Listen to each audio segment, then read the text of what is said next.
I saw you. You can't deny it. Ma'am, I have no idea what you're talking about. I can't believe you would say that to me. I denkt what that one year. You need to calm down and listen. How dare you speak to me like that? As a What woman. look at? Ma'am, please calm down. Imagine boarding a flight, ticket in hand, seat clearly yours only to be told you don't belong. Now picture holding your dignity in silence as strangers question your right to sit where you've paid to sit. What would you do? Would you argue? Would you give in? Or would you wait for the right moment to reveal a truth no one could ignore? On this night, aboard NorthStar Flight, 2.08, man faced that question head-on. Julian Cross, a calm yet powerful black executive, found his seat in first class stolen by a woman who claimed he couldn't possibly belong there. What she didn't know was that Julian was not just a passenger. He was the CEO and owner of the very airline she was flying. This isn't just a story about a seat. It's about prejudice colliding with truth, about power revealed at 30,000 feet, and about a choice to humiliate or to transform. When the world was watching, Julian's response would ripple far beyond the cabin walls. Before we begin this incredible journey, don't forget to like, share, and subscribe, so you never miss these powerful, true-to-life stories. Now, let's step onto the plane together.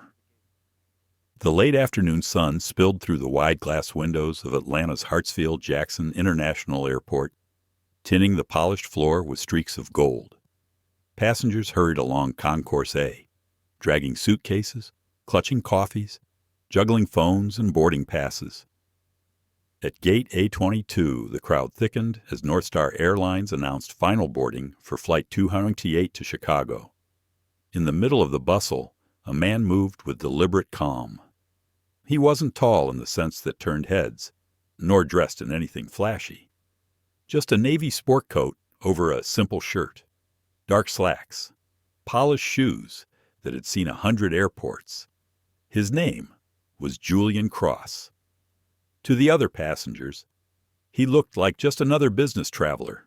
What they didn't know, what very few ever guessed, was that Julian was the chief executive officer of NorthStar Airlines, and more than that, its majority shareholder. The company was his life's work. Julian scanned his boarding pass on his phone and offered the agent a polite smile. "Seat une." "Thank you," he said softly. The agent nodded him through without a second glance. Inside the cabin, the air hummed with the soft scent of new leather, coffee brewing in the galley, and the chorus of passengers settling in. First class was almost full. A woman in her late 30s, slim, with perfectly styled blonde hair and a sharp designer jacket, was arranging her handbag in the overhead bin above 1A. She glanced down at the seat, then at Julian as he approached.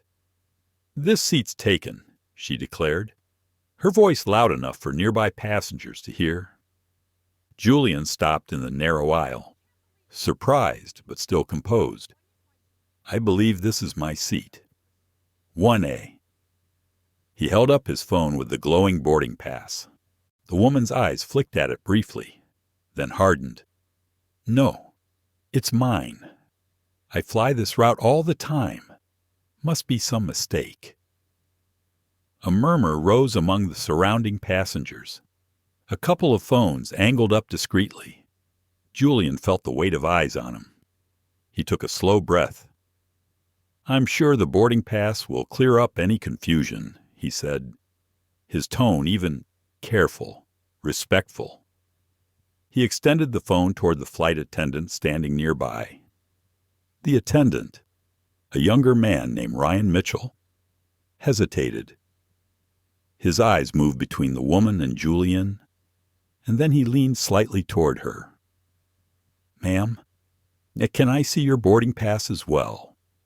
The woman, Victoria Hale, pulled it out of her purse with dramatic flair. "Here, Seat 1A. Now please handle this.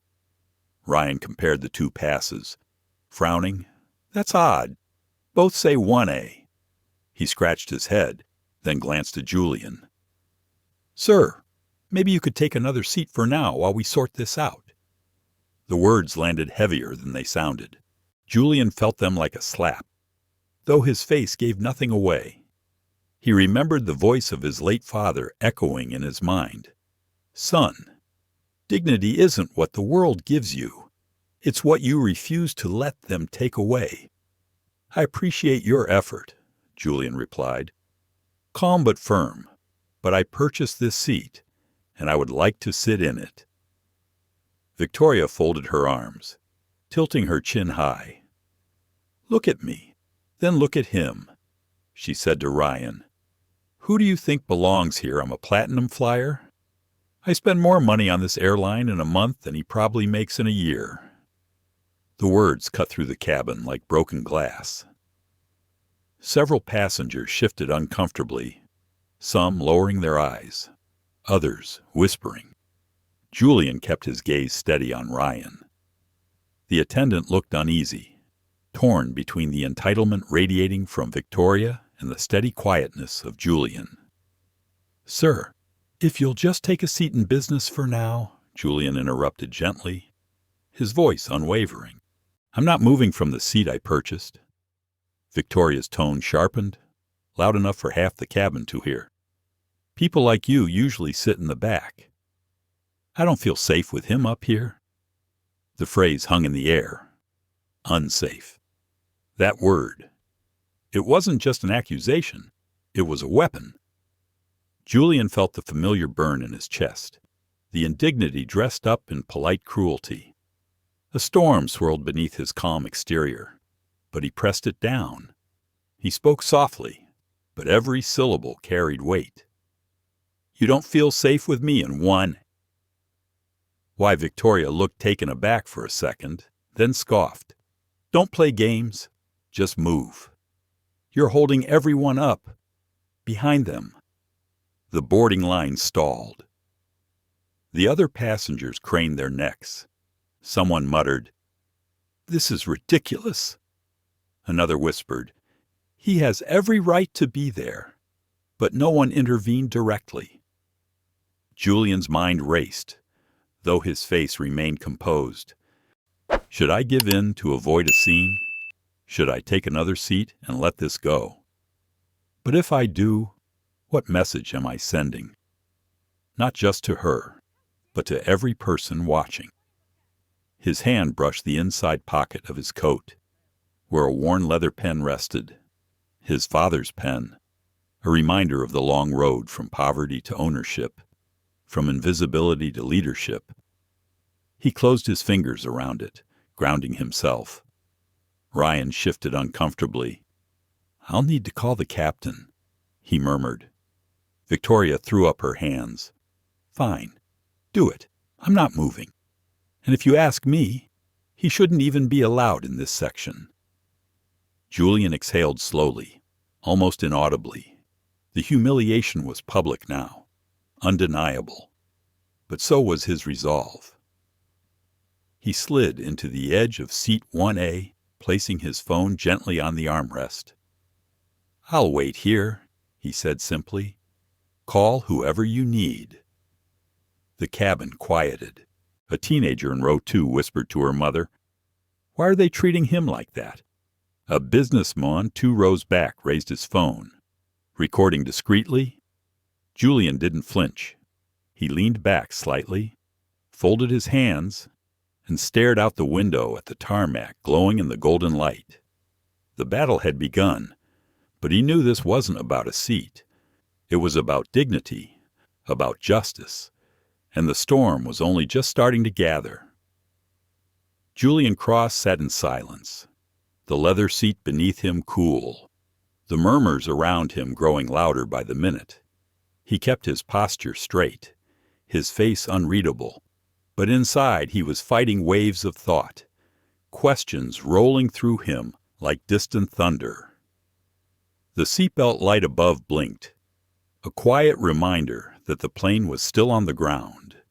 waiting for this conflict to resolve before it could move forward. He watched as Victoria Hale fussed with her bag, sighing dramatically for the benefit of those around her. She wanted the cabin to see her as the victim here, the paying customer wronged by an intruder. And for a moment, Julian wondered if anyone believed her. Did they look at him, at his dark skin, his understated clothes, and assume that she was right, that he did not belong? He pressed his palm against the small pen resting in his pocket, the one his father had given him long ago. That pen had signed the contracts that built NorthStar Airlines. It had signed his first loan, his first lease, and later, the deal that made him majority owner. It was more than a pen. It was a compass, a reminder of who he was and where he came from. His father's voice filled his mind. Son, people will question your place in every room you walk into. Some will see your color before they see your humanity. But you must decide every time whether you will let them rewrite who you are. Julian inhaled deeply and let the breath settle him. Around him, passengers whispered. A businessman muttered that this was holding up the flight. A young woman whispered to her partner that she thought the man had handled himself with remarkable patience. The teenager who had been recording from row 2 kept her phone low, eyes wide as if she knew she was capturing something important. The curtain at the front parted, and Captain Daniel Foster stepped into the cabin. He had the steady gait of a man who had seen storms, turbulence, and worse. But he also carried the look of someone caught between schedules and passengers, between corporate protocols and public perception. He leaned down to Ryan Mitchell, who whispered hurriedly, gesturing toward Julian and then toward Victoria. Captain Foster straightened and addressed them both. "We seem to have a seating issue here," he said in a measured tone. "Let's resolve this quickly so we can get underway." Victoria was quick to speak. "Captain, this man has taken my seat. He's making a scene. I don't feel safe with him here." The word safe again. Julian clenched his jaw but kept his gaze steady. He wanted to speak, but he also wanted to let the silence show how absurd her claim was. The captain turned to Julian. "Sir, may I see your boarding pass?" Julian handed it over without hesitation. Captain Foster scanned it, then compared it with Victoria's. He frowned. "They both say 1A. This must be a ticketing error." Julian's voice was calm but deliberate. "It's not an error. I purchased this seat weeks ago. I have the confirmation email, the receipt, and the app record.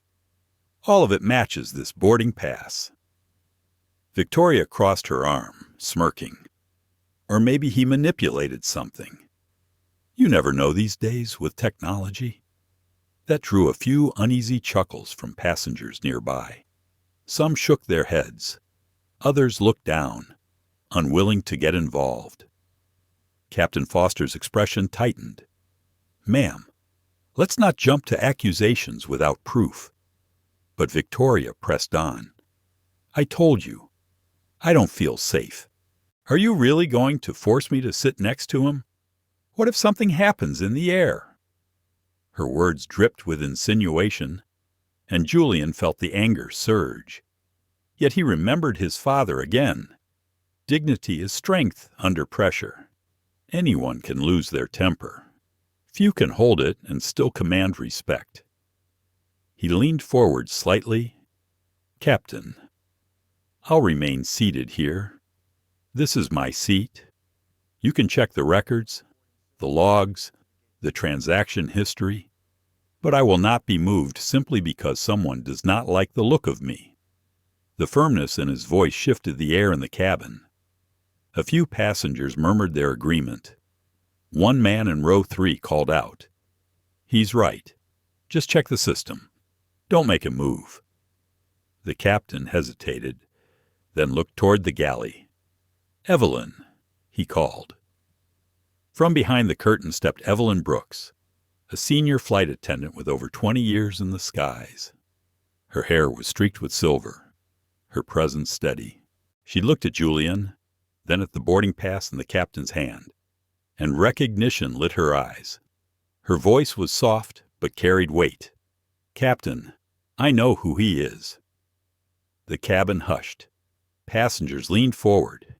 Even Victoria, mid-protest, froze. Evelyn continued, her tone respectful but clear. "That man is Julian Cross. He's not only a passenger, he is the CEO of NorthStar Airlines. He owns this plane, this crew, this company." The words dropped into the silence like stones in water, rippling outward.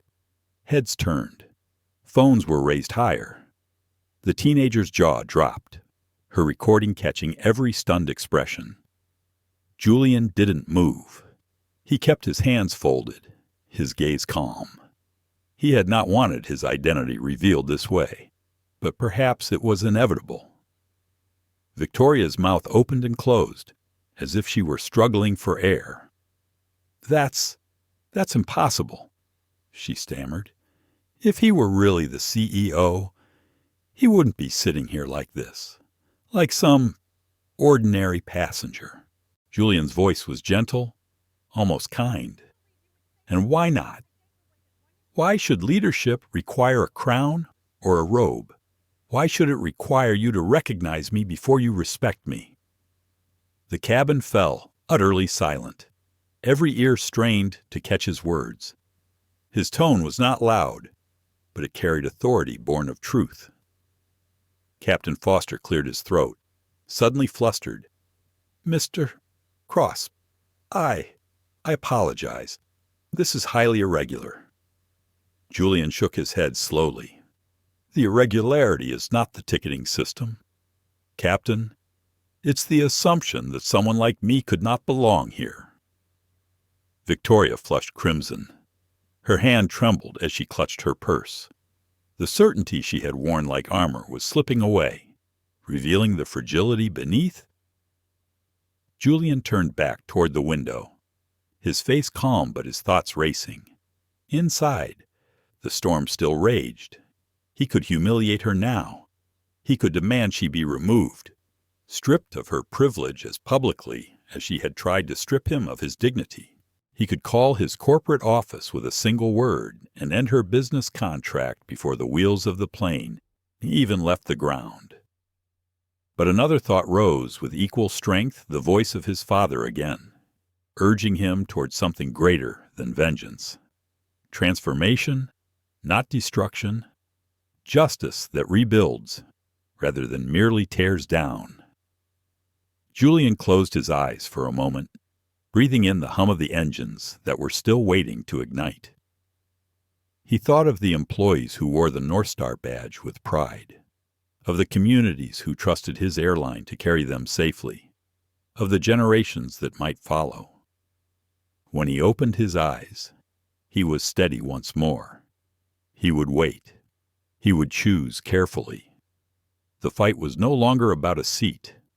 It was about what this moment could mean. And in the silence of the cabin, every passenger sensed that something larger than a dispute over 1A was unfolding before their eyes, something that would ripple far beyond this flight, into boardrooms, headlines, and the conscience of an industry. The plane's cabin was suspended in an uneasy stillness. The captain had retreated to the cockpit. Ryan Mitchell was pretending to shuffle through the tablet of passenger data, and Evelyn Brooks remained near the front, her calm presence holding the moment together like a thin thread. Yet it was Victoria Hale who could not accept the silence. She adjusted her jacket, flicked her blonde hair over her shoulder, and announced to no one in particular, "Well, I suppose mistakes happen. But I still don't understand how someone like him ended up here. It just doesn't make sense." Her words weren't shouted, but they cut like shards of ice. The people in the first few rows shifted uncomfortably. One passenger coughed. Another leaned closer to the window, wishing they could vanish. Julian Cross did not look at her. He stared out at the tarmac, where baggage carts trundled by and the evening sun cast long shadows. But inside, every syllable struck him. Someone like him. He'd heard those words since childhood. They were spoken in different tones, sometimes pity, sometimes suspicion, sometimes contempt, but always the same message: you do not belong. He wanted to answer, to call her out for her prejudice, but he also knew the weight of his voice now. Every eye in first class was on him, every phone tilted just slightly upward to record. If he exploded, the story would not be about the injustice. It would be about his anger. He had lived long enough to know how quickly narratives turned against men like him. Evelyn spoke softly, breaking the tension. "Ma'am, please lower your voice. We'll resolve this." But Victoria was not finished. She leaned closer toward Ryan, her words a whisper, but loud enough for others nearby. "Are you really sure his ticket isn't forged? Technology makes it so easy. Anyone could screenshot someone else's boarding pass. I just don't feel comfortable." "You know what I mean," Ryan hesitated, his body language betraying unease. He didn't want to admit bias, but the seed had been planted. Julian caught the look in his eyes, doubt, faint but real. Julian finally turned, meeting Ryan's gaze. "Do you believe that he asked quietly?" Ryan opened his mouth, then closed it. His throat bobbed. "It's just, we have to be careful, sir. Security is everyone's concern." Julian's voice was calm, but the undertone was unmistakable. Security doesn't come from assuming guilt based on skin. It comes from evidence, from procedures. Check the logs. My name is in your system. My payment cleared your account. That's the process, isn't it? The businessman in row 3 cleared his throat. He's right. If you check the manifest, it'll settle this. But Victoria only scoffed. Manifest?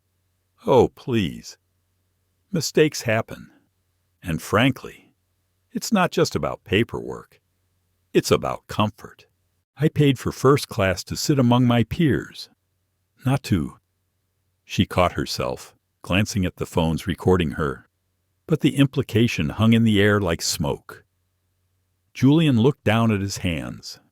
They were steady, but inside he could feel the tremor of restrained rage. How many times will I have to prove my worth? How many times must I justify my existence, my right to a seat, my right to dignity? He remembered being a boy, standing with his father outside a bank that had denied them a loan. The banker had smiled politely, even kindly, but the words had been just as sharp as Victoria's. "We don't think this opportunity is a good fit for you." His father had squeezed his shoulder then and whispered, "Remember this moment, son. One day you will sit at the head of the table they are trying to keep you from entering." And here he was now, the head not just of a table, but of an airline. Yet still he was being told he did not belong. Julian inhaled slowly, exhaled slower. "Victoria," he said, his voice almost gentle, "your comfort does not outweigh my humanity." The words made her bristle. She sat back in her seat, eyes flashing. "Don't lecture me. I'm just saying what everyone else is thinking." But the murmurs told a different story.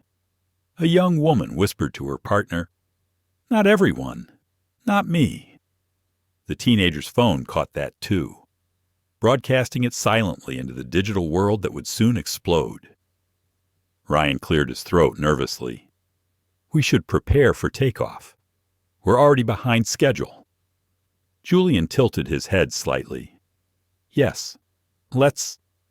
because every minute we waste here is a reminder of what this really is." The captain's voice crackled from the intercom. "Ladies and gentlemen, we're experiencing a brief delay. We appreciate your patience." Julian closed his eyes, letting the announcement wash over him. Inside, he felt the tension coil tighter. He could end this now. A single call to his operations chief, a single word, and the plane would return to the gate. Contracts would be shredded, careers ended. The power was his. But he hesitated, caught between the satisfaction of striking back and the responsibility of wielding that power for something more lasting. Victoria muttered again, this time to herself, but still audible. "I just don't see why he's being so difficult. If he really were important, he wouldn't even be here. He'd have a private jet." The ignorance in her tone stung, but Julian remained composed. He knew she had no idea that the airline itself was his creation, his private jet in the form of a fleet. He thought of the thousands of employees whose paychecks bore the NorthStar name, of the community served by every flight, of the responsibility that stretched far beyond this cabin. And he thought of his father's words again. Justice without transformation is just revenge wearing a different mask. Julian leaned back in his seat and said nothing. Sometimes silence was the sharpest blade, and as the cabin swirled with whispers and phones recorded every glance, every breath, he knew the world outside this plane was about to witness something it could not ignore. The prejudice had been spoken out loud, the first cuts made visible, but the deeper wound the system that allowed those cuts to bleed unchecked was the one Julian intended to confront. And though Victoria believed she had humiliated him, Julian understood the truth. This was no longer her stage. It was his. The storm was building.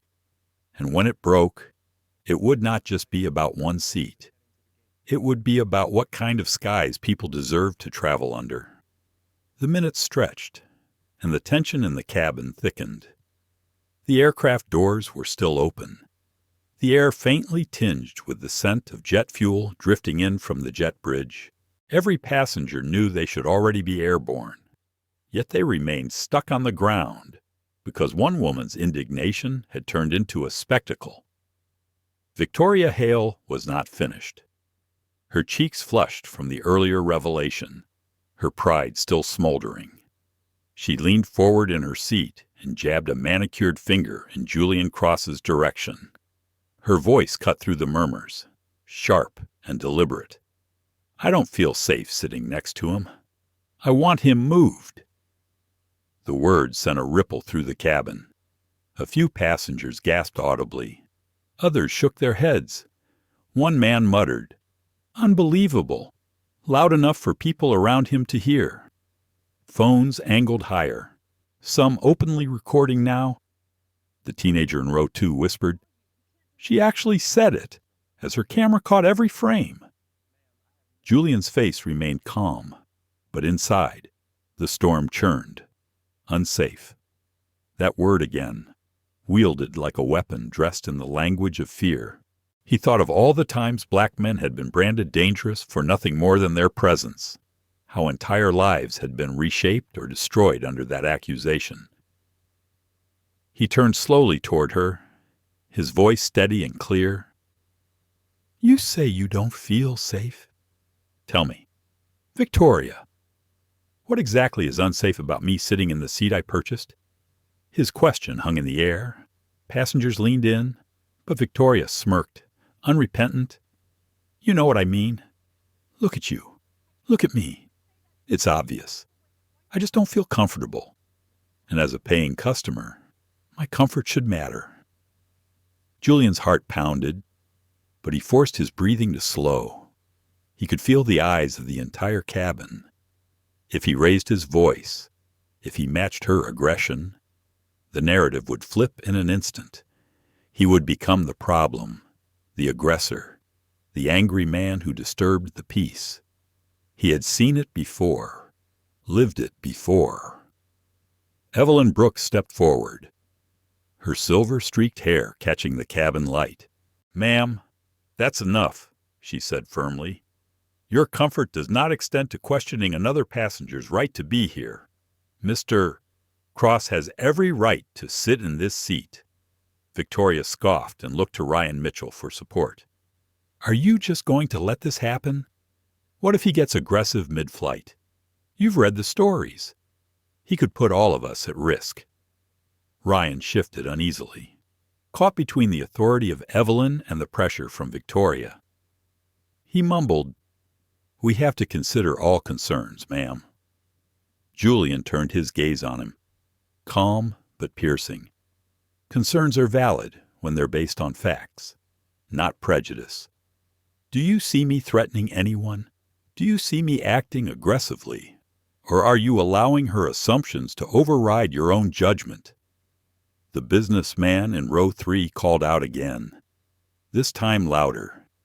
He's not the problem here. She is. We all see it. A murmur of agreement swept through the cabin. A young mother holding her child whispered, "It's embarrassing. They're treating him like this." But Victoria pressed on, her voice climbing. "You don't understand. People like him, they don't just sit quietly. They snap. And when you're 30,000 feet in the air, that's a risk I won't accept." Julian closed his eyes briefly, letting her words sting but not pierce. Inside, his thoughts collided. How many times must I endure this? How many times must black men be forced to prove they are safe, worthy, human? He remembered being 12, pulled aside by a store clerk who accused him of shoplifting a candy bar he hadn't touched. He remembered the officer who once pulled him over for driving too nice a car. He remembered sitting across boardroom tables where investors doubted his competence until his white business partner repeated the same points he had already made. Every moment carried the same undertone: unsafe, unworthy, untrustworthy. He opened his eyes, his expression unreadable, but his voice carried a quiet force. "Victoria, your fear is not evidence. Your prejudice is not truth. And your discomfort does not entitle you to erase my dignity." The line struck like lightning. Several passengers murmured agreement, and one woman clapped softly before stopping herself, embarrassed. Captain Daniel Foster reappeared, stepping into the cabin with a furrowed brow. He had clearly been briefed through the cockpit headset. "What's going on here?" he asked. Victoria seized the moment. "Captain, I told you already. I don't feel safe. He's hostile. And if you don't remove him, I'll file a complaint with the airline. I won't fly under these conditions." Julian turned toward the captain, his voice calm. "Captain, you see the reality? I have shown my ticket. I have followed every procedure. I am seated where I belong. The only hostility here is her insistence that I do not." The captain hesitated, glancing at the phones, at Evelyn, at Ryan. The weight of the moment pressed on him. He wanted a smooth flight, a quiet resolution. But this was no longer about a seating error. It had become a moral test. Evelyn stepped closer to him, lowering her voice but still audible. "Captain, you know who he is. This isn't just about avoiding delay. This is about doing what's right." The captain rubbed his temple, then exhaled heavily. "Mr. Cross remains in 1A, he said finally. "Ma'am, you will need to take another seat or disembark if you refuse." Victoria's face flushed crimson, her jaw tightening. She sputtered, "You'll regret this. My company spends millions on travel. You'll lose loyal customers over this." Julian watched her, his face still calm, but inside, something hardened. He knew her company well. Sterling and Lane Media Group had been scheduled for a major pitch with NorthStar's marketing division. And with one phone call, he could erase that opportunity completely. Yet even as the temptation surged, another thought followed. If I destroy her, what lesson will remain that power crushes, that humiliation is answered with humiliation? Or could I turn this into something greater? He leaned back in his seat, saying nothing. Sometimes silence was more powerful than 1,000 speeches. He let her words hang in the air, let the weight of her arrogance fall on her shoulders alone. Passengers shifted, whispering. Some looked at Julian with admiration for his composure. Others glanced at Victoria with thinly veiled disdain. The story was already escaping the confines of the cabin, carried by glowing screens and quiet uploads. Julian folded his hands in his lap and closed his eyes for a moment. He thought of the skies he wanted NorthStar to represent, not just speed and comfort, but dignity. He thought of his employees, his passengers, his children, and he thought of the choice before him. The accusation had been made. The insult had been spoken. But the true test was still coming. How would he respond when the full measure of his authority was brought to bear? Would he wield it to destroy or to transform? The engines hummed faintly as the ground crew prepared for pushback. But inside, the cabin felt like a courtroom, every passenger a witness, every word a piece of evidence. And Julian knew the verdict would not be about who sat in 1A. It would be about what kind of justice could exist 30,000 feet in the air. The silence that followed Captain Foster's decision was not the calm of resolution, but the heavy pause before the storm breaks. The engines hummed faintly in preparation for pushback, yet the cabin still felt frozen, held hostage by the weight of accusation and pride. Victoria Hale sat rigid, her arms crossed tightly, her face flushed with fury. She could not comprehend how the captain had sided against her, how this man still occupied the seat she believed belonged to her by right. Her voice sliced through the tense quiet. "This is outrageous. You'll hear from my lawyers. And believe me, the press will have a field day. NorthStar will regret humiliating one of its most loyal customers." Julian Cross's gaze remained steady, his hands folded neatly in his lap. He said nothing, though every nerve in his body burned. He felt the sting of her words, not because they held truth, but because they echoed centuries of dismissal wrapped in modern entitlement. Passengers shifted. The businessman in row 3 leaned forward as though he wanted to intervene again. The teenager in row 2 whispered, "It's going viral already." As she glanced at her screen, her camera had captured every insult, every tremor of injustice, and she knew the world was waiting on the other side of her upload. Evelyn Brooks, standing near the front galley, looked directly at Julian. Her eyes carried a quiet plea. Enough was enough.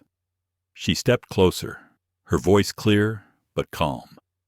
"Everyone here needs to understand exactly who Mr. Cross is. This man is not just a passenger. He is the CEO of NorthStar Airlines.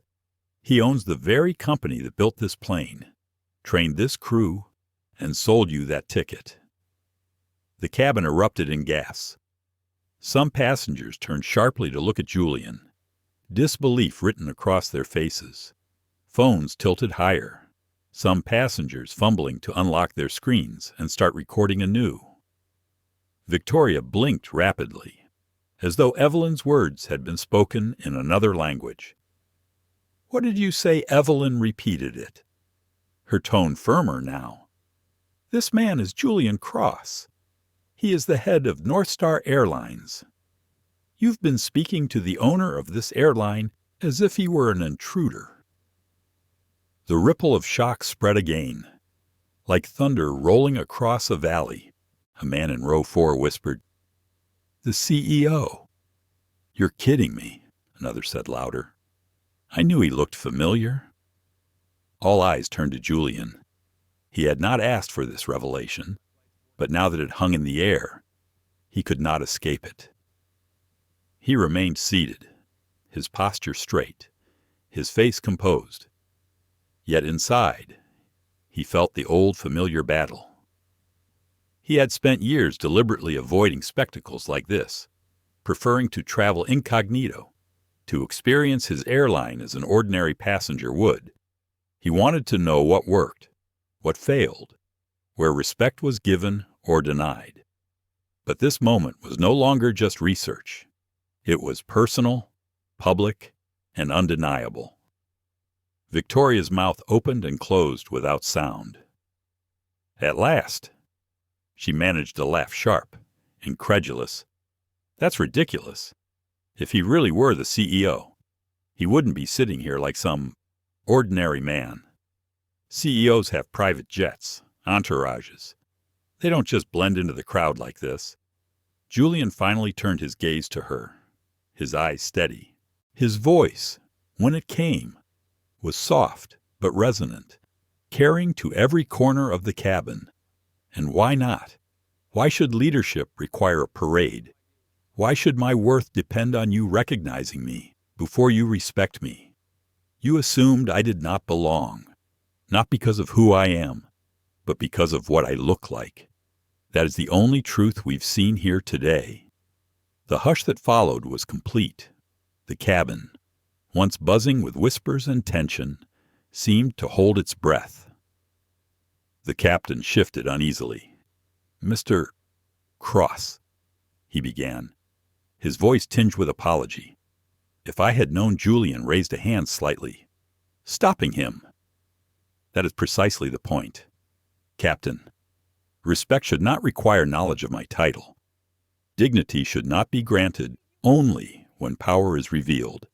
If I had been a teacher, a janitor, a retiree, this seat would still be mine. Yet it took my name for the truth to matter.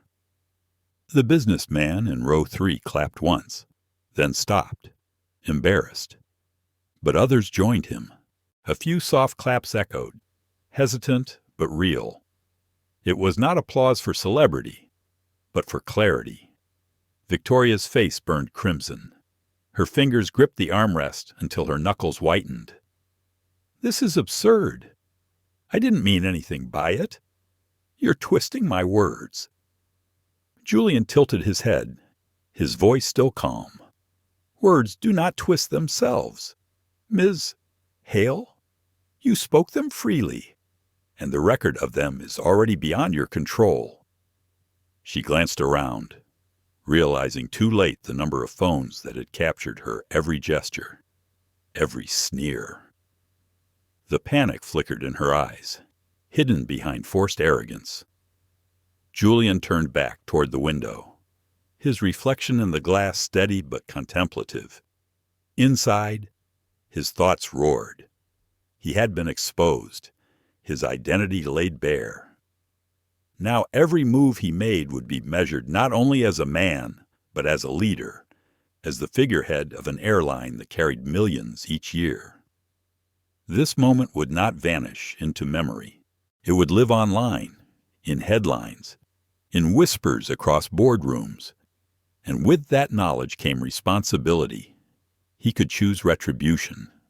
With a single call, he could cancel Sterling and Lane Media Group's upcoming pitch, erasing Victoria's professional standing in one blow. He could demand her removal from the plane, have her name added to the airline's permanent no-fly list, ensuring she would never again step foot on a NorthStar flight. The power was his. But another possibility tugged at him, quieter but persistent. What if this became more than a personal victory? What if he used this humiliation as a catalyst, not just to correct one woman, but to reshape the system that allowed her prejudice to flourish unchecked? He thought of his father's words, the lessons carried in that worn leather pen. Justice isn't the end of a fight. It's the beginning of change. The cabin waited for his reaction. Passengers leaned forward, sensing history unfolding. Evelyn stood near, watching him with quiet support. Even Ryan, who had faltered earlier, now looked at Julian with something like shame, as if realizing the weight of his own hesitation. Julian closed his eyes for a long moment, drawing in the hum of the engines, the breath of expectation that filled the space. He had endured the insult. He had seen the mask of prejudice stripped bare. Now it was time to decide what came next. When he opened his eyes again, they held no anger, only clarity. He looked once more at Victoria, whose defiance wavered under his calm gaze. His voice was measured, carrying a dignity that silenced even the whispers. "You thought this seat was about status, but what you've revealed is that the real seat, the one that matters, is the one society still reserves for some and denies to others. That is the seat I intend to claim, not just for myself, but for everyone who has been told they do not belong." The words lingered like a verdict.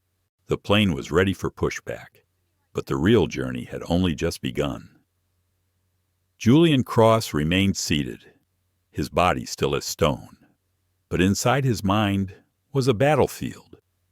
The revelation of his identity had shifted the cabin, yet it had not quieted the storm within him. He could feel the weight of every passenger's gaze pressing against his skin, the hum of the engines beneath his feet reminding him that the world outside this moment still waited. But here, in this cabin, time seemed suspended. Victoria Hale sat across from him, her face taut with indignation and panic. She had been exposed, yet she clung to her pride as though it were a lifeline. Julian could sense her fear, masked by arrogance, her unwillingness to accept the truth she had unleashed. He stared out the oval window, watching the orange wash of sunset blur against the tarmac. In his reflection, he saw not only himself, but also the faces of those who had come before him. His father, who had carried himself with quiet dignity even when the world sneered. His mother, who worked double shifts so her children could have a chance. The mentors who had believed in him when others only saw his skin. He carried all of them with him now, and their voices echoed in his head. Part of him wanted to stand, to let his fury roar, to demand Victoria's immediate removal, to humiliate her as she had humiliated him. He could already picture the headlines, the vindication in millions of eyes watching online. A single call and her company's lucrative deal with NorthStar would evaporate into dust. The satisfaction of revenge pulsed through his veins like fire. But another voice cut through, softer yet unyielding. It was the memory of his father, speaking on their porch one humid summer evening. "Son, the world will give you endless chances to answer cruelty with cruelty. But if you rise above it, you show them what real strength is. Revenge ends a moment. Transformation begins a movement." Julian gripped the pen in his pocket until his knuckles ached. The leather casing was worn smooth from years of use, its weight both grounding and heavy. That pen had signed contracts worth billions, had built an empire in the sky. Yet in this moment, it was not wealth or power that mattered. It was principle. Evelyn Brooks stood nearby, her watchful eyes a steady anchor. She did not speak, but her presence reminded him that not everyone in this system was blind. She had chosen truth over convenience, dignity over silence. Her quiet courage strengthened his resolve. Julian closed his eyes for a moment, letting the storm swirl within him unchecked. He allowed himself to feel the anger, the humiliation, the exhaustion of a lifetime of proving and reproving his worth. He thought of boardrooms where his ideas were dismissed until repeated by someone else. He thought of nights in airports where he had been followed by security guards. He thought of the subtle slights, the jokes that weren't jokes, the moments where silence cut deeper than words. All of it surged through him like a tide threatening to drown him. But he did not drown. He breathed, slowly, deliberately. He pulled in the air and let it settle inside him. When he opened his eyes, the storm was still there, but it was no longer consuming him. It was fuel. Victoria shifted in her seat, clearly unsettled by his composure. "Are you just going to sit there and act like the saint now? Don't you dare try to make me the villain. This isn't about race. This is about respect. And frankly, you don't act like someone who's earned mine." Julian turned his head toward her, his gaze steady. His voice was calm, yet layered with depth. "Respect is not a gift you give when you feel like it. It is the baseline of our shared humanity. You don't get to decide whether I've earned it. You only get to decide whether you honor yours." Her lips trembled, though she tried to mask it with a scoff. "You think you're so noble, don't you?" Julian leaned forward slightly, his words measured. "No, Ms. Hale, I don't think I'm noble. I think I'm tired. Tired of pretending these moments are accidents. Tired of swallowing the humiliation so others can feel comfortable. Tired of hearing the same word unsafe used as a shield for prejudice. If nobility means refusing to move from a seat I rightfully purchased, then perhaps we've set the bar for nobility too low." The businessman in row 3 muttered, "Amen," under his breath. The mother holding her child nodded subtly, her eyes glistening. Even Ryan Mitchell, who had faltered earlier, avoided Julian's gaze as if ashamed of his own weakness. Julian leaned back again, exhaling slowly. The silence in the cabin was no longer tense with confusion. It was heavy with reckoning. Every passenger knew they were witnessing something larger than a disagreement over seating.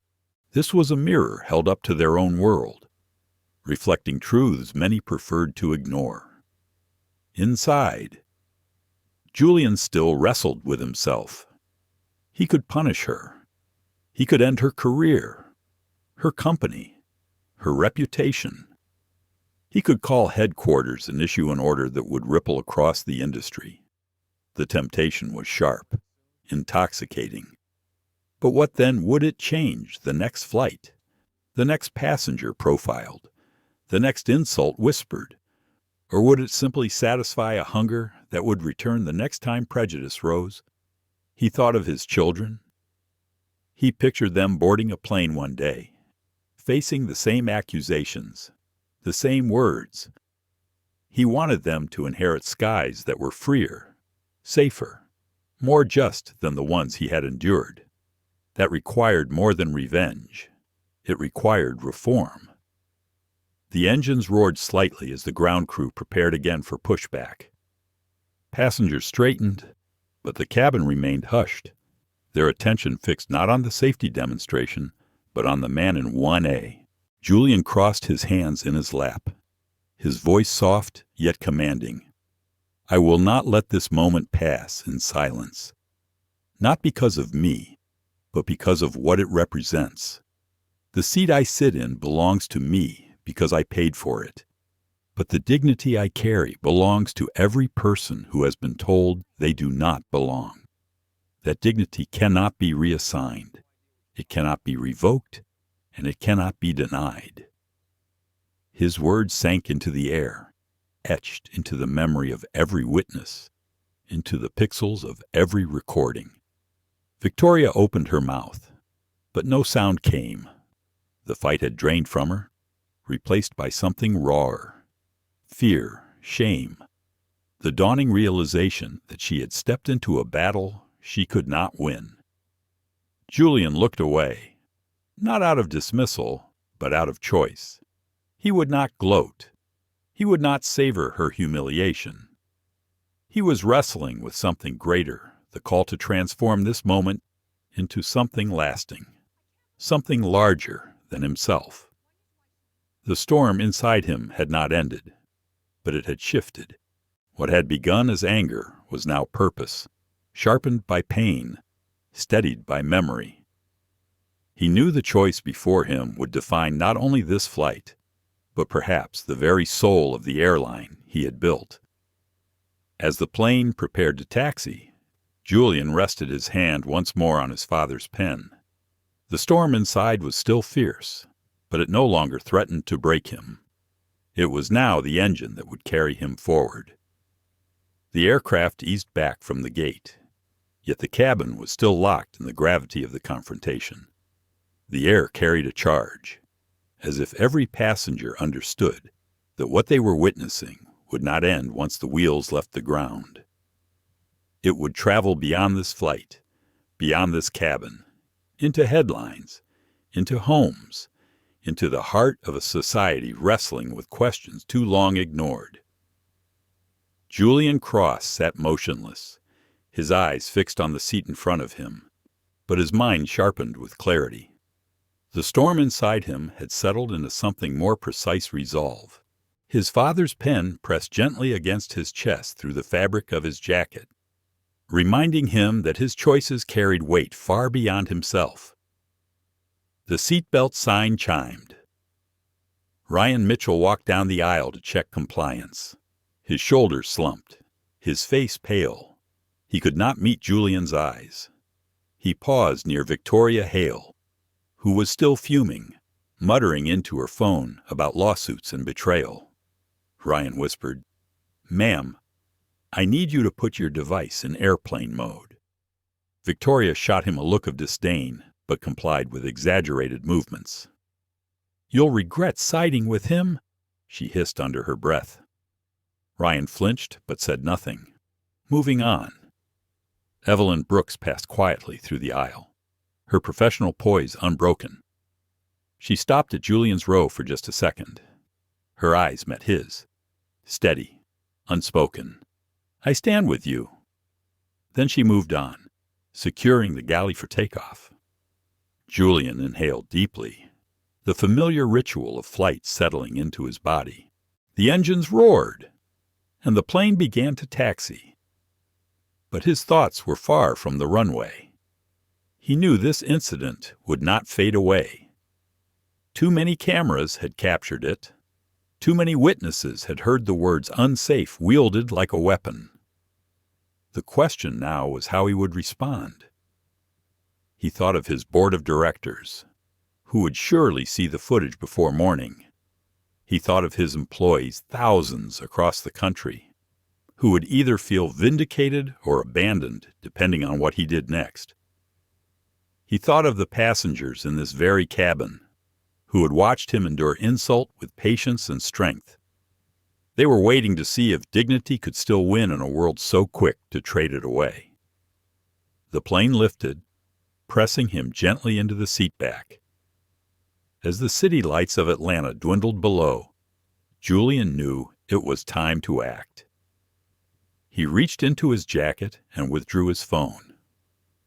The screen glowed softly in the dimmed cabin. Passengers around him craned discreetly, aware that something important was happening. Julian opened a secure app, NorthStar's executive channel, reserved for urgent directives. His thumb hovered over the microphone button. For a moment, he hesitated. He knew that a single command here would ripple through the airline instantly, grounding flights, alerting headquarters, summoning lawyers and public relations officers. The temptation to unleash the full force of his authority was strong. But again, his father's voice whispered in memory, "Strength isn't in how loudly you can shout. It's in how wisely you choose when to speak." Julian pressed the button and spoke in a low, steady tone. "This is Cross.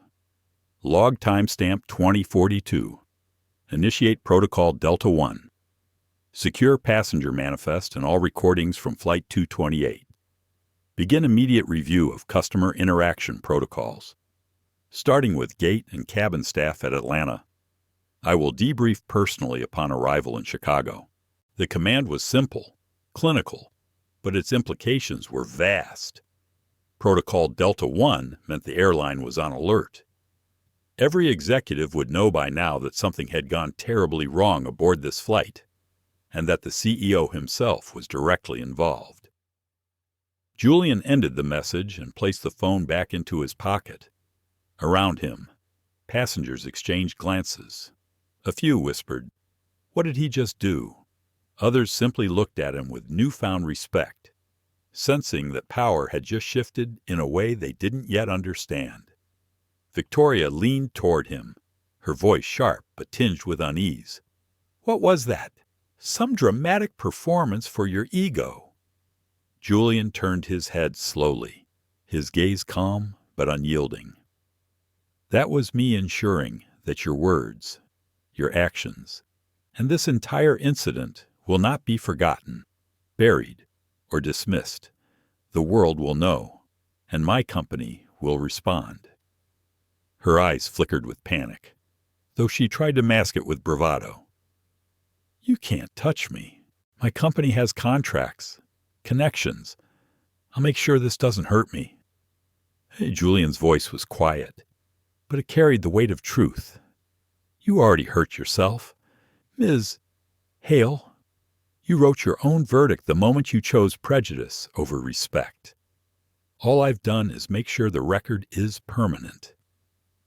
She fell back into her seat, clutching her purse as though it could shield her from the reality closing in.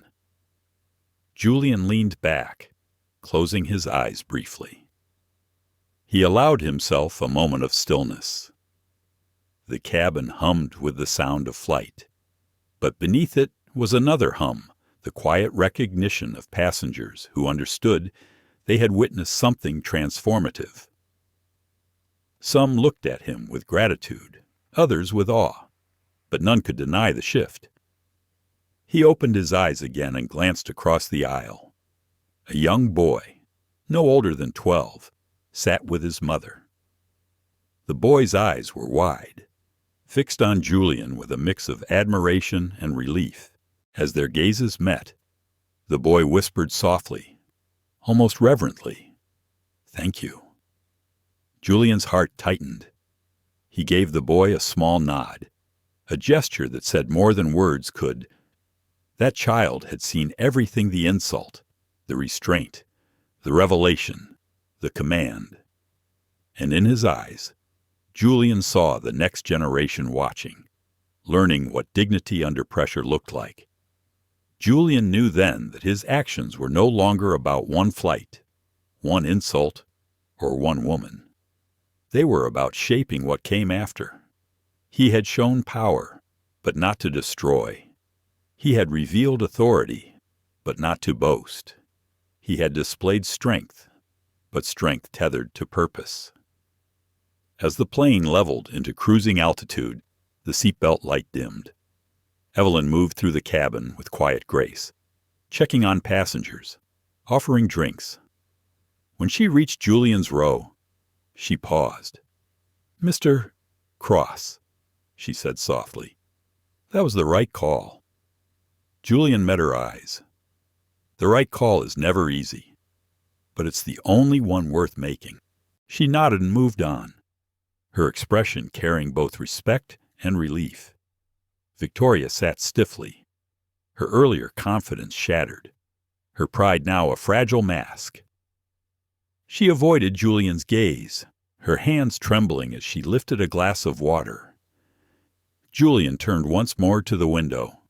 The clouds stretched endlessly, the horizon painted in fading light. He thought of the weight he carried, the decisions yet to come. He had revealed his power, but he knew this was only the beginning.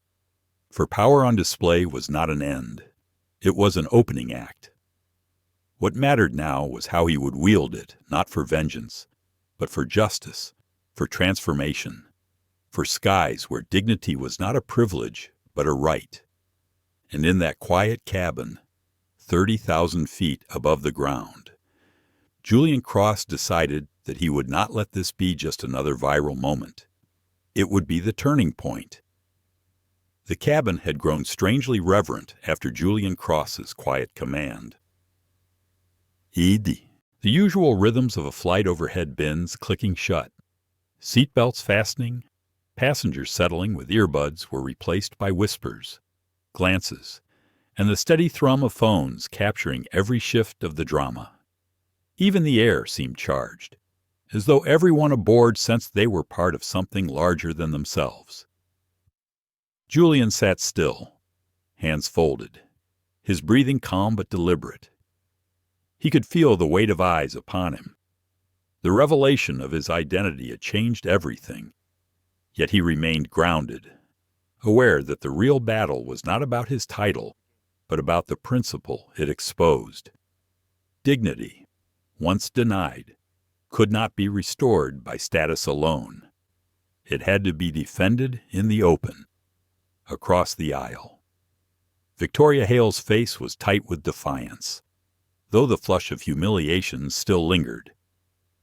She leaned toward the woman beside her, whispering loudly enough for others to hear, "This is a circus. He's milking it for attention. Mark my words, this will backfire." But the murmurs around her told another story. A man in row 4 spoke up, his voice carrying across the quiet. "What backfired was your arrogance. We all saw how you treated him." Several passengers nodded. A young woman added softly, "You said you didn't feel safe, but he's the only one here who's acted with any dignity." Victoria's mouth tightened. She adjusted her scarf, avoiding their eyes, but her composure was cracking. Julian turned his gaze from the window back to the cabin. For the first time since the confrontation began, he allowed his eyes to sweep across the rows, acknowledging the witnesses who had sat in silence. His voice, when it came, was calm but unmistakably deliberate. "Every one of you has seen what happened here. You heard the words.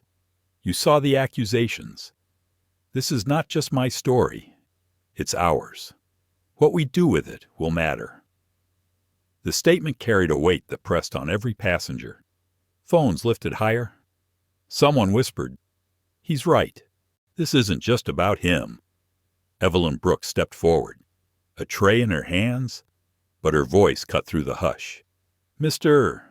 Cross is correct. We all share responsibility when we see injustice. Silence is not neutral. It sides with the loudest voice in the room." The businessman in row 3, who had spoken up earlier, raised his chin. "Then I won't be silent. I've been flying NorthStar for 15 years. I've never seen a CEO travel like this, quietly, among us, and I've never seen anyone handle insult with such restraint. If this is leadership, then I support it." The ripple of agreement was stronger now. A young mother cradling her child said softly, "My daughter will grow up in this world. I hope she sees more men like you." Julian felt the words wash over him, not as flattery, but as responsibility. He had opened the door, but they were stepping through with him. The tide was shifting, not by his hand alone, but by the awakening of those around him. Victoria, sensing her control slipping, raised her voice again. "You're all fools if you think this is about race. This is about principle, about respect for paying customers." Julian's eyes met hers. His voice was steady.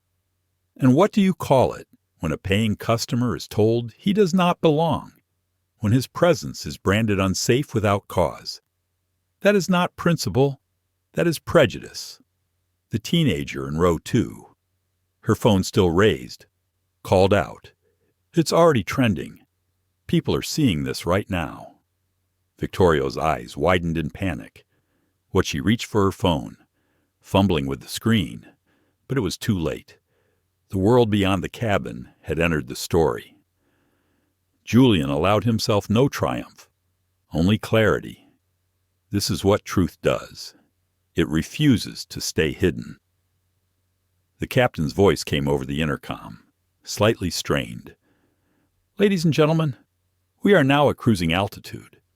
You are free to move about the cabin. Please remain seated if the seatbelt sign is on." The announcement felt almost absurd in the midst of the tension, but it gave passengers permission to release their breaths. A few chuckled nervously. Others leaned back, but no one's attention truly shifted from what was unfolding. Julian rested his hand on his father's pen, drawing strength from its weight. He thought of the boardroom he would walk into tomorrow, of the questions he would face, of the policies that would need rewriting. But most of all, he thought of the passengers in this cabin, their whispers, their courage, their choice to speak or stay silent would shape how this moment lived on. He looked across the aisle at the young boy who had whispered thanks earlier. The boy's eyes were wide, reflecting admiration and hope. Julian gave him the faintest nod, and the boy smiled, clutching his mother's arm as if he had just witnessed a hero in real life. The businessman leaned back, his voice now confident. "I want to say this for the record. I saw everything, and I'll testify to it if needed. We can't let this kind of thing keep happening." Others murmured agreement, louder this time. The tide had turned. Where once there had been hesitation, there was now solidarity. Julian exhaled, his shoulders easing slightly. This was not the end, but it was the beginning of something larger. He could feel it in the way the cabin had shifted, the way people looked at him now not only as a CEO but as a man who had carried dignity under fire. Victoria, cornered, muttered again, "This isn't over." But her words rang hollow. Julian spoke softly, his gaze fixed on the horizon beyond the window. "No, Miss Hale, it isn't. But for the first time, it might be turning." The cabin settled into a new rhythm. Drinks were poured, children fidgeted, the hum of flight resumed. But the undercurrent was different now. The passengers had chosen a side, and their voices had joined his. Julian leaned back, closing his eyes briefly. The tide was turning, and he was no longer alone in facing it. What came next would demand more than power. It would demand vision. But for the first time since the storm began, he felt the wind shifting in his favor.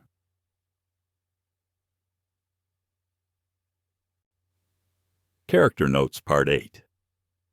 Julian Cross, blackmail CEO and owner of NorthStar Airlines, begins rallying passengers. Victoria Hale, white female passenger, antagonist, panic rising as tide turns. Ryan Mitchell, lead flight attendant, subdued, silent. Evelyn Brooks, senior flight attendant, supportive, encourages responsibility. Captain Daniel Foster, aircraft captain, focused on flight operations, voice strained. Businessman in row 3, vocal supporter. Teenager in row 2, recording witness, streaming online. Young mother with child, emotional supporter. Young boy with mother, symbol of next generation's hope. Airline NorthStar Airlines, Flight NorthStar 228 ATL, Chicago, and Ding, Romain. Part 8 complete. 1,200 words. Shall I continue with Part 9? Breaking point, where Victoria escalates one last time and the conflict reaches its most intense climax. Banjo noi. Ok tieptuk nebodaugatchang trong font content, gino. Viet 1200 tuna ChatGPT, jo noi. All right, let's continue with Part 9. Breaking point. Around 1,200 words. Keeping the style immersive, cinematic, emotional, and smooth for TTS delivery. No bullet formatting in the main story. At the end, I'll add character notes for consistency.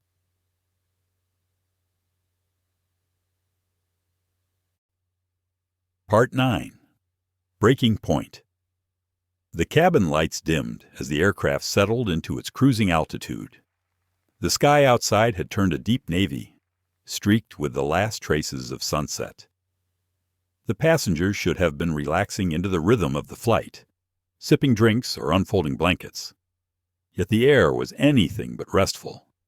A storm still hovered in the cabin, its eye fixed on row 1. Julian Cross sat calmly in seat 1A, his posture composed, his gaze steady. Outwardly, he was the picture of control, but inside his chest the weight of responsibility pressed down like the cabin pressure itself. Every word, every silence was being recorded, not just on the phones around him, but in the memories of those present. This was no longer just an altercation. It was a trial carried out at 30,000 feet. Victoria Hale had not surrendered. Her pride was too sharp, her entitlement too ingrained. For a while, she had stayed quiet, seething in her seat. But the murmurs of support for Julian had fanned her fury. She could not bear being cast as the villain. And so, she rose, quite literally, unbuckling her belt and standing in the aisle. "I refuse to accept this," she declared, her voice cutting through the hush. "This is my seat. I don't care what games he's playing. I won't be silenced. This man is dangerous, and I won't sit quietly while the rest of you are fooled." Gasps erupted around her. A flight attendant moved quickly toward her, urging her to sit, but Victoria pulled back, pointing at Julian with a trembling hand. "He's manipulating you. Can't you see it? This whole show, this whole speech, it's a stunt. He doesn't belong here. He never did." Julian remained seated, his expression unchanging. His calm only seemed to enrage her more. Passengers shifted uncomfortably, some whispering, others openly glaring at Victoria. The businessman in row 3 stood halfway, his voice steady. "Sit down, lady. You're embarrassing yourself. We've all seen enough." But Victoria pressed on, her voice rising to a near shriek. "Embarrassing myself? No. Embarrassing this airline? Yes. If NorthStar thinks it can force me to share space with someone like him, then they've lost a customer. In fact, they've lost more than that. My company has influence. I'll make sure this goes public in a way you won't recover from." Her words dripped with venom, but beneath them, there was a crack of fear. She had realized her earlier arrogance had turned the passengers against her, yet she clung desperately to the only weapon left threat. Julian finally lifted his gaze from the window, meeting her eyes directly. His voice, when he spoke, was low, steady, but it carried through the cabin like a gavel striking. "Ms. Hale, every word you've spoken tonight has been recorded, not just by these passengers, not just by their phones, but by history itself. You have exposed yourself, and no amount of threats will undo that. The question is not what you will do to me. The question is what you will do with the truth of who you are." The silence that followed was absolute. Even the hum of the engine seemed to fade. Victoria froze, her chest heaving, her eyes darting between the passengers, searching for an ally. None came. Faces turned away, some in disgust, others in pity. The tide had fully turned. Evelyn Brooks stepped forward, her tone firm but not unkind. "Ms. Hale, for your safety and the safety of everyone aboard, you need to sit down. This cannot continue."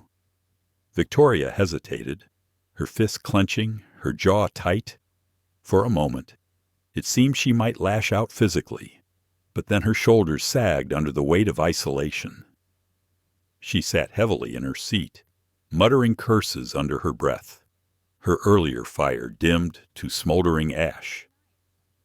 Julian exhaled slowly. The breaking point had come, and it had passed. Yet inside, He felt no triumph. Instead, a heaviness settled over him. He had faced down her prejudice, endured her accusations, revealed his authority. But the larger truth gnawed at him. Victoria was not an outlier. She was a symptom. Her words had echoed those spoken quietly in boardrooms, at dinner tables, in the subtle dismissals that shaped lives without ever being recorded. Removing her from this cabin would not cure the sickness. He placed a hand on his father's pen, feeling its familiar weight. It reminded him that his role was not just to respond, but to lead. Not just to endure, but to transform. This moment was proof that the work ahead would not be easy, but it was necessary. The young boy across the aisle tugged at his mother's sleeve, whispering, "Is he going to be okay?" The mother smiled faintly and whispered back, "He's more than okay. He's teaching all of us something." Julian caught the exchange, his heart tightening. He gave the boy another small nod, a reassurance that was as much for himself as for the child. Victoria crossed her arms, her face turned away, but her earlier dominance had evaporated. She was no longer the voice of authority in the cabin. She was simply a passenger, stripped of the power she thought her skin and status had guaranteed her. Julian leaned back, letting the tension in his shoulders release slightly. He had not raised his voice, had not lashed out, had not surrendered his dignity. The breaking point had tested him, but he had remained intact, yet he knew this was not the end. When the plane touched down in Chicago, the battle would move to boardrooms, to newsrooms, to the endless court of public opinion. His decisions tonight would ripple outward, shaping not only the fate of Victoria Hale, but also the culture of the airline he had built. As the cabin settled into uneasy quiet, Julian closed his eyes briefly. He let the hum of the engines wash over him, steadying him, reminding him that flight itself was a triumph of defying weight and gravity. And he thought, perhaps that was the metaphor he needed most. This was not about crushing his enemies. It was about lifting humanity higher, even when the weight of prejudice tried to drag it down. When he opened his eyes again, he no longer felt the storm of earlier. The breaking point had not destroyed him. It had clarified him, and that clarity would guide him in the reckoning still to come. The cabin remained hushed after Victoria Hale's collapse back into her seat. The breaking point had passed, yet the echo of her words lingered in the air like turbulence that refuses to settle. Passengers shifted, their faces lit by dim cabin lights and phone screens, but their attention stayed rooted on Julian Cross. He had endured the storm, but now all eyes waited for the verdict. Julian leaned forward slightly, resting his hands on his knees. His body was calm, but inside he felt the gravity of choice pressing heavier than the aircraft itself. He had been forced into this moment, but now that it was his, he knew he could not let it pass without shaping it into something more. He drew a slow breath, his voice carrying steady and deliberate across the cabin. What happened here tonight cannot be brushed aside as an inconvenience. It is a mirror. It shows us what still lives beneath the surface, even in places meant to bring people together.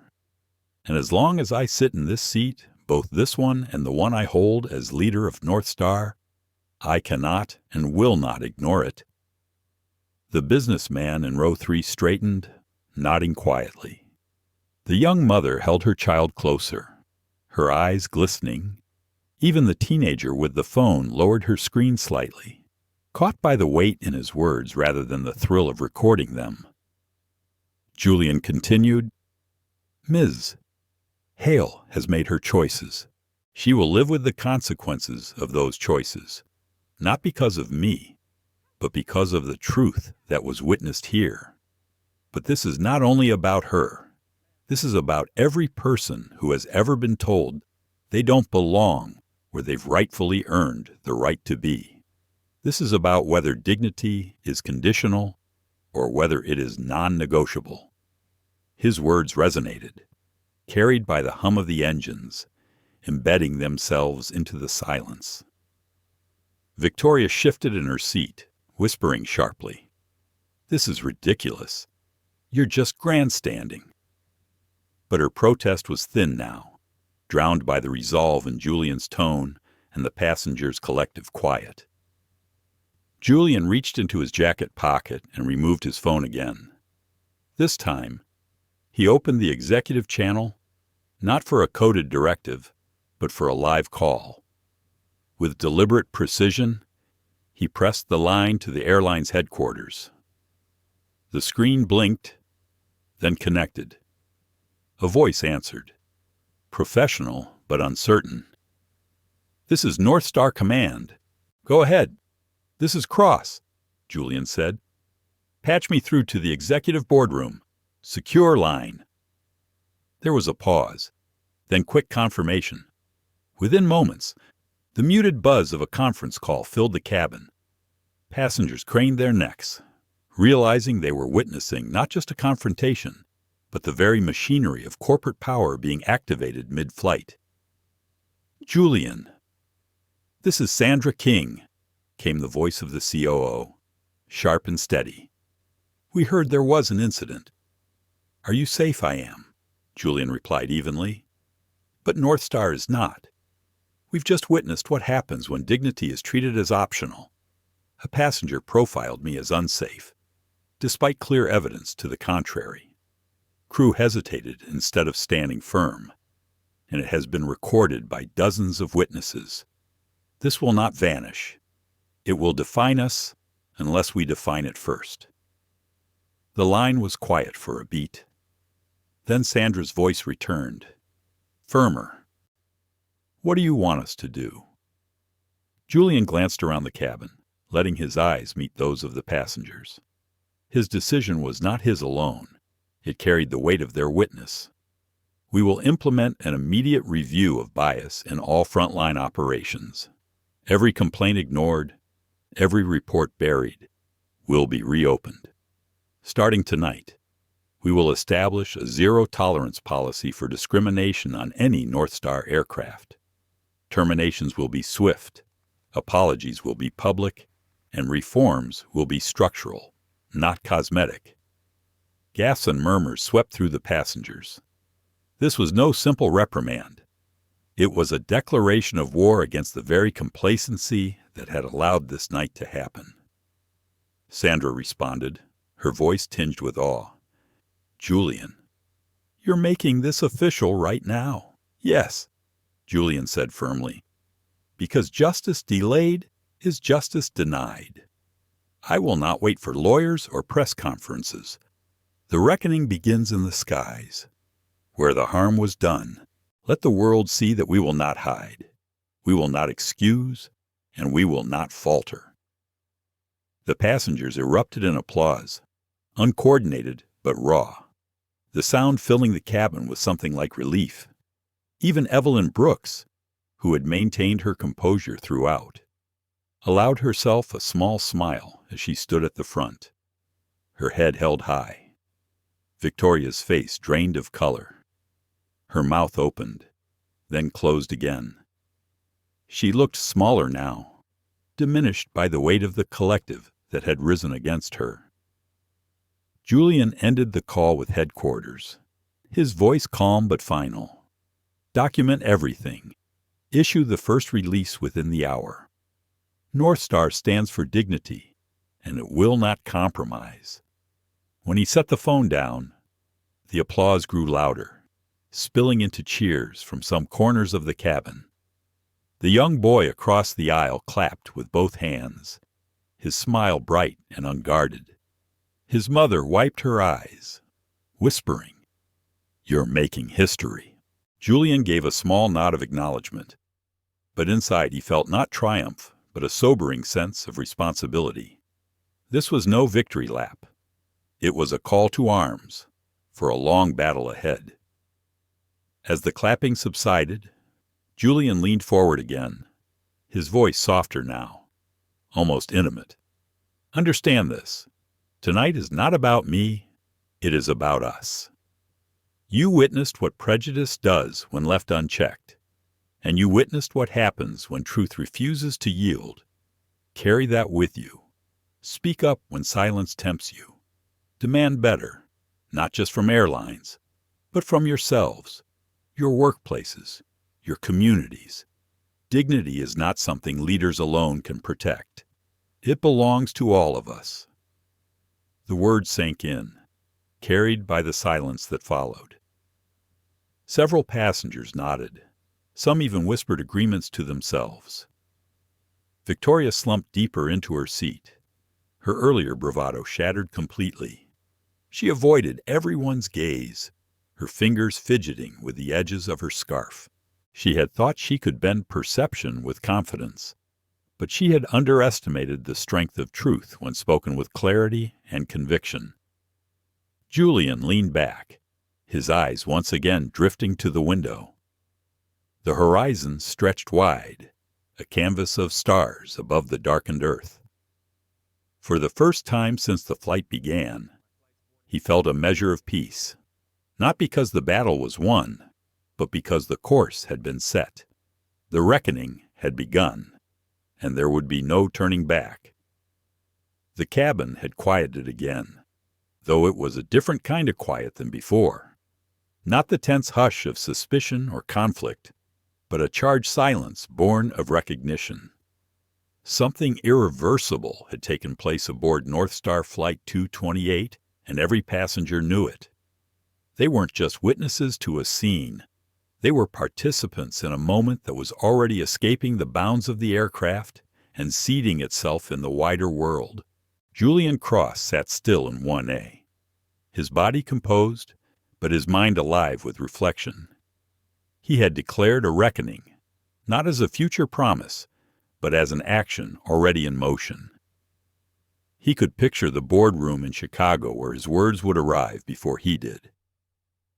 He could imagine the press releases drafting even now, executives scrambling to frame the narrative. But above all, he felt the weight of history settling over him. A reminder that dignity was not a slogan. It was a standard, and standards demanded vigilance. The seatbelt light pinged overhead. A subtle voice came from the cockpit. "Ladies and gentlemen, this is your captain speaking. We're beginning our descent into Chicago O'Hare. Please fasten your seatbelts and ensure all devices are secured. Estimated arrival in 25 minutes. Passengers stirred, tucking bags under seats, folding trays. Yet the rituals felt hollow, overshadowed by the memory of the storm that had unfolded in the sky. No one had forgotten the words hurled, the dignity challenged, the truth revealed. The descent into Chicago was not just physical, it was symbolic, a coming down from confrontation into consequence. Victoria Hale sat stiffly, her face pale, her earlier bravado reduced to silence. She scrolled through her phone desperately, her fingers trembling. The glow of her screen betrayed her panic notifications piling in, messages unanswered, news already circulating. The teenager in row 2 had not exaggerated. The incident was viral.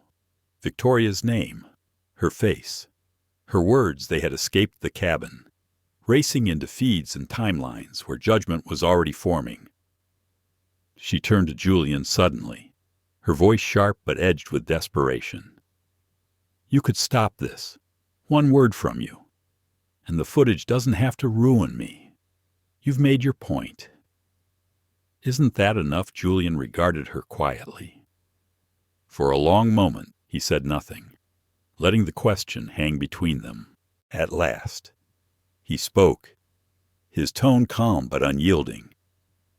"The truth is not mine to bury, Ms. Hale. You released it the moment you chose prejudice over respect. You are not a victim of me. You are a victim of your own words." Her lips parted as though to argue, but no rebuttal came. She turned back to her screen, her shoulders hunched, as though trying to make herself smaller. Evelyn Brooks moved down the aisle, checking seatbelts, her composure steady. She stopped briefly at Julian's row, her voice low enough for only him to hear. "You carried it with grace," she said. "Not many could have." Julian gave her a faint nod. Grace is not the absence of anger. It's the choice of what to do with it. Her eyes softened, and for the first time that night, she allowed a small, genuine smile. Then she moved on, her presence leaving a ripple of reassurance behind. The businessman in row 3 leaned forward, speaking just loudly enough to be heard. "When you speak tomorrow, sir, I'll tell anyone who asks exactly what I saw tonight. Don't let anyone rewrite it. We won't forget." Julian inclined his head. "Your voice will matter." The young mother across the aisle, cradling her daughter, added quietly, "We'll tell this story too. It's not just yours anymore." The word struck Julian with unexpected force. She was right. The story was no longer his alone. It had multiplied, carried now by every witness who had chosen to stand with truth. That realization steadied him, even as the aircraft jolted slightly in turbulence and the captain's voice reassured passengers that all was normal. Julian closed his eyes briefly, letting the hum of dissent wash over him. Inside, he thought of his children, of the skies they would one day inherit. He thought of his employees, thousands strong, who would read tomorrow about the man who refused to move from his seat. He thought of his father's pen in his pocket, a reminder that legacy was not built in contracts alone, but in choices made when the world was watching. The landing gear groaned into position. Lights flickered as the aircraft aligned with its path. Passengers braced for touchdown, yet their minds were still in the cabin drama. The businessman's jaw was set. The teenager's phone was still raised, though her recording had long since gone live. The boy across the aisle watched Julian with wide, unblinking eyes, as though memorizing every detail to recount for years to come. The plane touched down with a soft but decisive thud, tires screeching briefly against the runway before the roar of reverse thrust filled the cabin. Passengers swayed with the force, gripping armrests. But even then, the atmosphere was different. It was not relief at arrival, but anticipation of what came next. As the aircraft slowed, Julian opened his eyes and straightened his posture. He knew cameras would flash the moment he stepped off this plane. He knew microphones would thrust toward him, questions hurled, narratives spun. But he also knew that his composure here, in these last minutes, would set the tone for everything to follow. The captain's voice returned, "Ladies and gentlemen, welcome to Chicago. For your safety, please remain seated until we've reached the gate." Julian looked once more across the cabin. Faces met his gaze, some with gratitude, some with respect, some with awe. Even those who had stayed silent earlier now seemed to carry a quiet acknowledgement. They knew what they had witnessed, and they would not leave unchanged. Victoria sat rigid, staring at her phone, her face illuminated by the cold glow of headlines she could not control. She had tried to claim power with accusation, but the dissent had stripped it away, leaving only exposure. The plane taxied slowly, lights of the airport gleaming against the windows. Julian rested his hand on his father's pen. His thoughts steadied into a single clarity. This was not just an ending. It was the beginning of the real work. The jet bridge clanged softly as it connected. Passengers stirred, reaching for bags, adjusting jackets. Yet no one seemed eager to rush off. They lingered, waiting for something more, as if they sensed history still unfolding. Julian stood at last, his movements calm, deliberate. The businessman rose too, extending a hand in silent solidarity. The young mother whispered a blessing as she gathered her things. The boy gave one final small wave. The teenager's phone was still rolling. Every gesture, every glance, was already being carried to the world outside. Julian stepped into the aisle, his shoulders squared. The descent of truth was complete.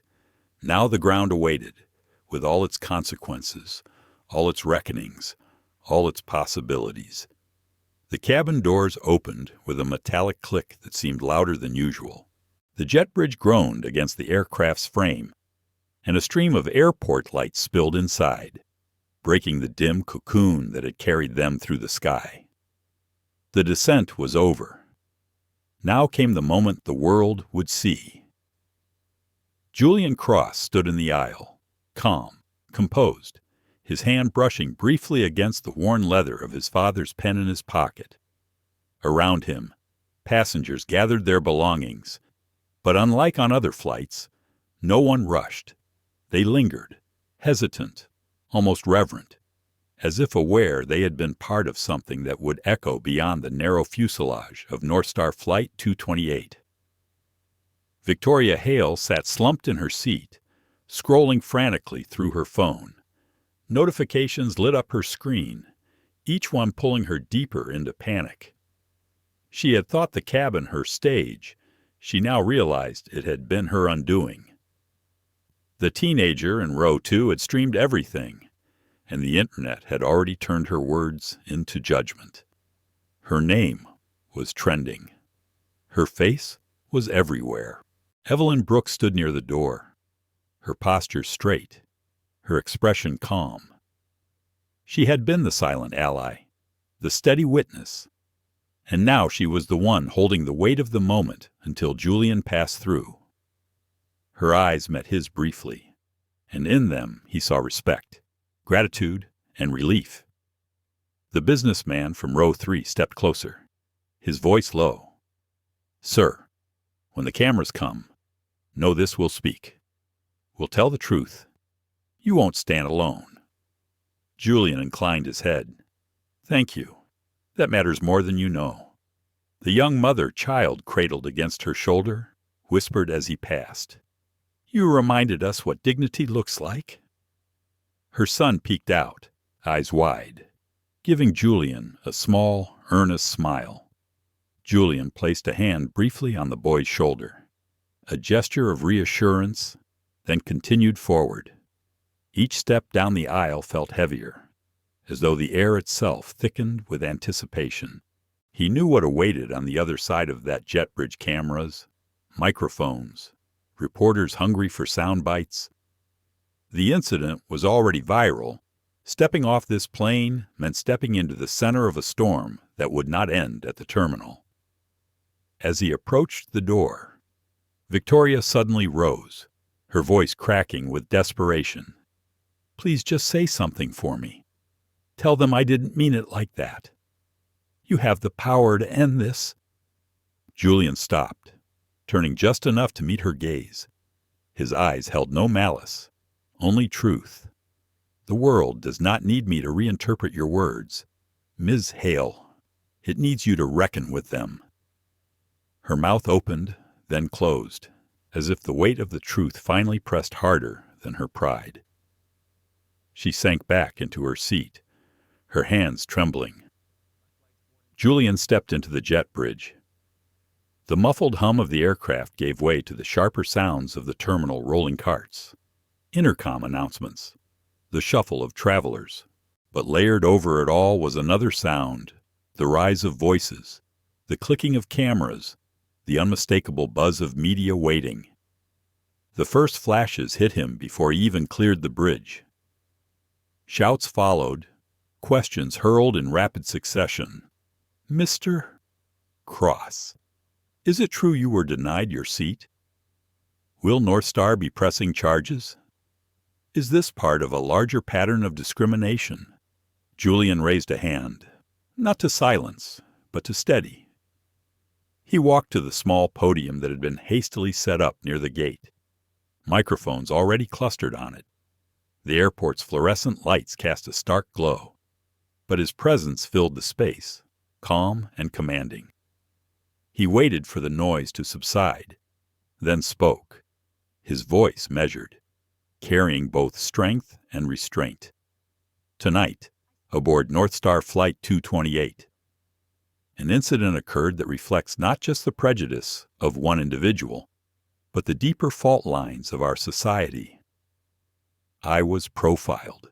I was accused of being unsafe, not because of my actions, but because of assumptions tied to the color of my skin. Many of you have seen the footage. Many of you will see it again. It is painful, but it is real. The flashes intensified. Reporters leaned forward, recording every syllable. Julian continued, his tone unflinching. I want to be clear. This is not about revenge. This is not about humiliation. This is about transformation. NorthStar Airlines will not bury this incident. We will confront it. Tonight, I directed our executives to implement immediate reforms. Complaints once ignored will be reopened. Bias once excused will be rooted out. Dignity will not be negotiable on our aircraft. Not for me. Not for anyone. A murmur rippled through the gathered crowd.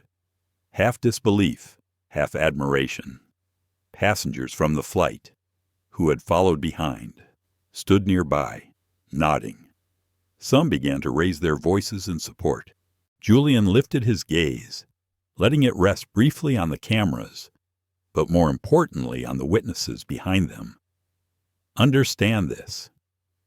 My identity as CEO should not be required to command respect. No one should need a title, or wealth, or power to be treated with basic human dignity. The true test of who we are is how we treat the person we believe has no power at all. Silence fell. Even the clicking of cameras slowed as his words sank in. Julian let the pause breathe, then finished. This is not the end of a flight. This is the beginning of a reckoning.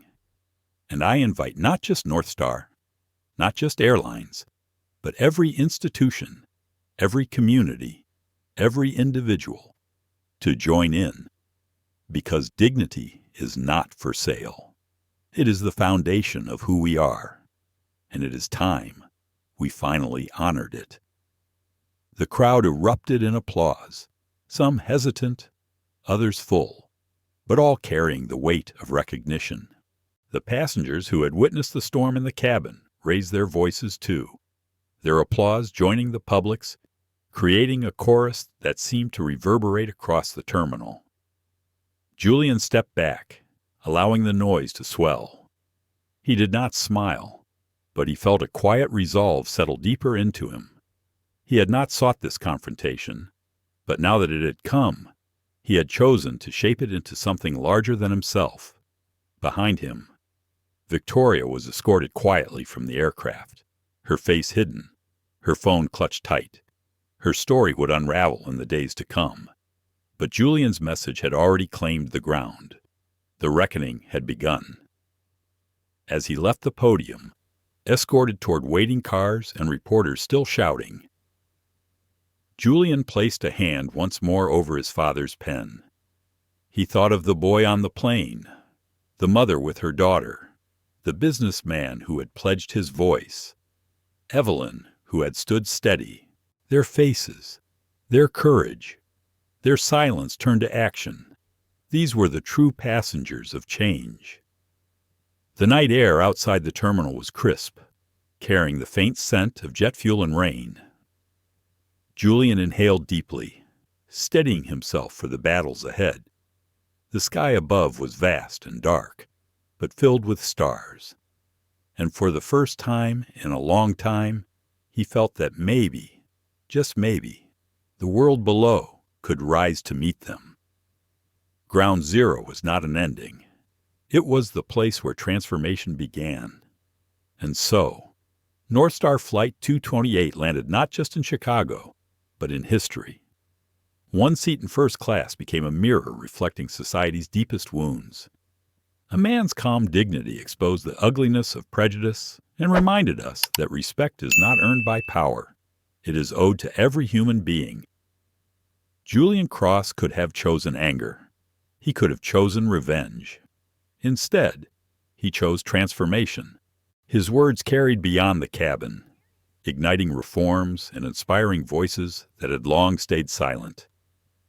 What began as humiliation turned into a reckoning, one that declared dignity is non-negotiable. But this story is more than an ending. It is a call to us. How will we respond when we witness injustice? Will we remain quiet? Or will we, like those passengers, raise our voices and stand with truth? If this story moved you, if it made you reflect, question, or feel the weight of both love and outrage, then stay with us. More stories await. Stories that challenge, that heal, and that demand change. Don't forget to like, share, and subscribe so we can keep telling these powerful stories together. Until the next flight, carry dignity wherever you go.